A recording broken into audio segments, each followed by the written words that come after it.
Okay guys, welcome into the Kop end of the stadium. This is where our most passionate fans will gather on a match day.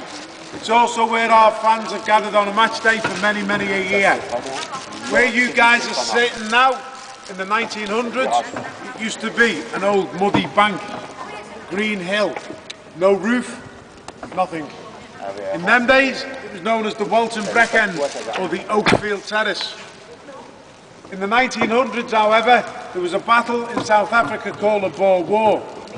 300 local men who used to stand at this end of the stadium in them days lost their lives at this war, trying to take what was known as the Spion Kop.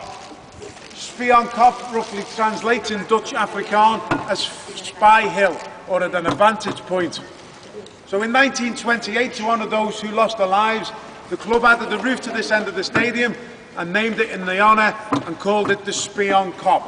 So this is where the Kop gets its name from a battle in South Africa. Now, in its heyday, where you guys have sat would have been between 28 to 30,000 people stood in this area. To give you an idea on how many that is, if you take the three sides of the stadium that you see today, add 2,000 and put them all in here. That's how many used to stand in this end of the stadium when it was known as the Kop, or the standing Kop.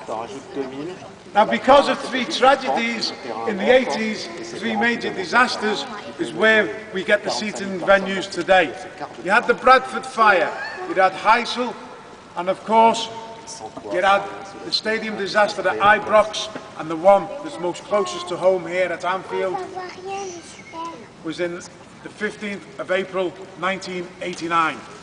Liverpool took 27,500 spectators to watch a semi-final of the FA Cup in a place called Sheffield at a ground called Hillsborough. 96 of our fellow fans never came back that day due to the incompetence from the police and the stewarding at that time. Lord Justice Taylor put in a report that every major top-flight football stadium would have to become the all-seater venues that we see today. The fences that used to keep us fenced in were all taken down. The pens that kept us penned in were all taken away. In 1994, Liverpool played its last game in front of the old standing Kop. We played a team called Norwich, and we let them win 1-0. It didn't matter. What mattered more that day was people took home with them the souvenirs. Sounds of hammers and chisels could be heard on the concrete, where people took home with them slabs of concrete under their arms. Toilet signs, exit signs, you name it, it went out the door with them that day. 18 months later, the Kop that you're sitting in today was then unveiled. It goes back 76 rows and it seats just under 12,500 spectators. Far cry from its heyday of 30,000 people. But it still creates that great match atmosphere on a match day. Now, unfortunately though guys, that's where we end your tour. I hope you've enjoyed it. I hope you've learnt a little bit more about the club than you did when you first walked in.